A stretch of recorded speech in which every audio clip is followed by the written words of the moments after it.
Hi friends, welcome back to Mangalorean Taste Buds by Asha. Today I'll show you how I make ladyfinger and prawns curry, also known as sungta ani bhindichi curry.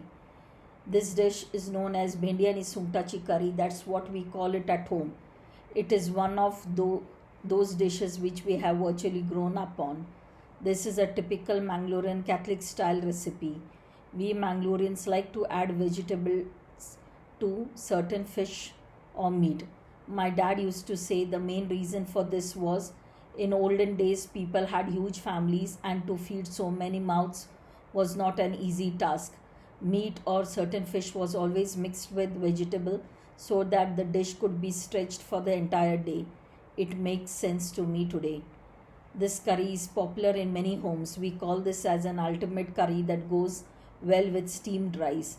This is a simple, delicious and mildly spiced curry. In Mangalorean homes, no lunch meal is complete without rice and curry. So here's the authentic Mangalorean sungta ani bhindichi curry. If you haven't subscribed to my channel, please do subscribe. If you like this recipe of mine, do give a thumbs up and click the like button. If you have tried this recipe, please do leave a comment in the comment section below. So let's get started. Here I have taken 1 3/4 teaspoon of coriander seeds. This is around 8 peppercorns, 1 teaspoon of cumin seeds, that is zira. This is 8 to 10 red chilies, dried ones. I have used mixed of Kashmiri and Bedgi. If you don't like it less spicy, you can reduce the chilies further. You have to dry roast them without oil. Some people do add oil, but I just dry roasted for a few seconds. See that the color doesn't change of the dry spices. Keep the flame on the lowest possible. 4 pods of garlic, 1 small onion, a small piece of tamarind. This curry doesn't require much of tamarind. Once the masalas are roasted well, at this point of time you can add turmeric powder 1 teaspoon. Now you can switch off the flame because turmeric powder tends to get burnt very quickly. Switch off the flame but keep tossing it. Otherwise, due to the heat of the pan, it will burn. This is 1 cup of freshly grated coconut. I'm just putting everything in the pan, but this is not roasted or anything. Allow the masala to cool down completely and then grind it to a fine paste. You can use water while grinding. This is around 1/4 teaspoon of methi seeds, that is fenugreek seeds. Grind well. This is around 12 to 15 ladyfinger. I usually saute it in a little oil so that the sliminess of the ladyfingers go. Otherwise, at times they give a very slimy texture to the gravy. See that they don't change color, but just be careful when you are roasting this bhindi or ladyfinger. Switch off the flame.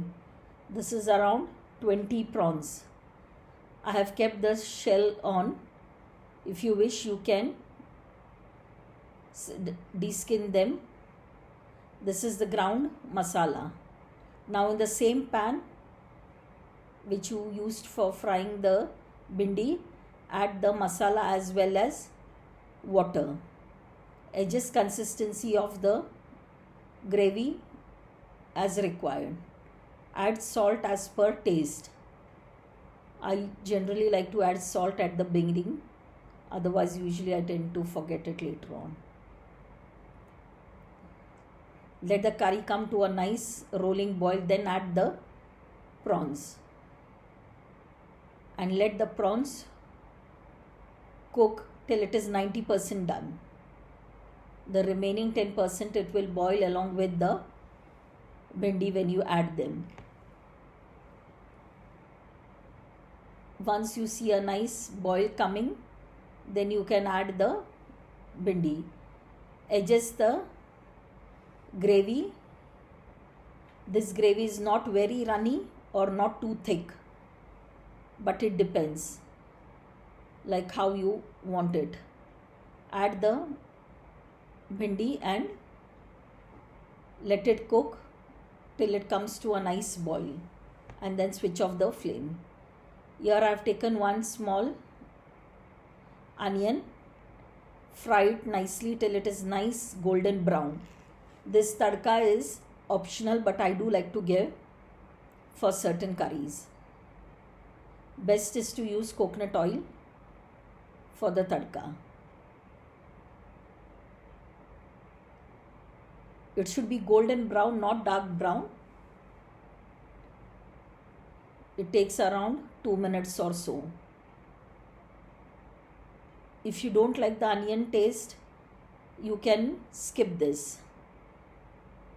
Check out for the salt and then switch off the flame and add the tadka. But I usually like to add the tadka and then give a good mix and then switch off the flame, so that the tadka gets well mixed with the curry and the curry absorbs the flavor of the tadka. Now switch off the flame. Let it rest for few minutes before serving. This curry goes very well with steamed rice or the traditional boiled rice. We do have it with chapatis or dosas at times, but best served with rice. I hope you like this recipe of mine. Do give it a try. I'm sure you too will enjoy it. Thanks for watching. Please like, share and subscribe to my channel. And do not forget to click the bell icon to get notified as and when I upload a new recipe. The list of ingredients is given in the description box below. So my dear friends, hope you have enjoyed this quick and yummy recipe. Stay tuned for more such interesting recipes. Till we meet again, check out my other recipes at Mangalorean Taste Buds by Asha. Bye. See you soon. Take care.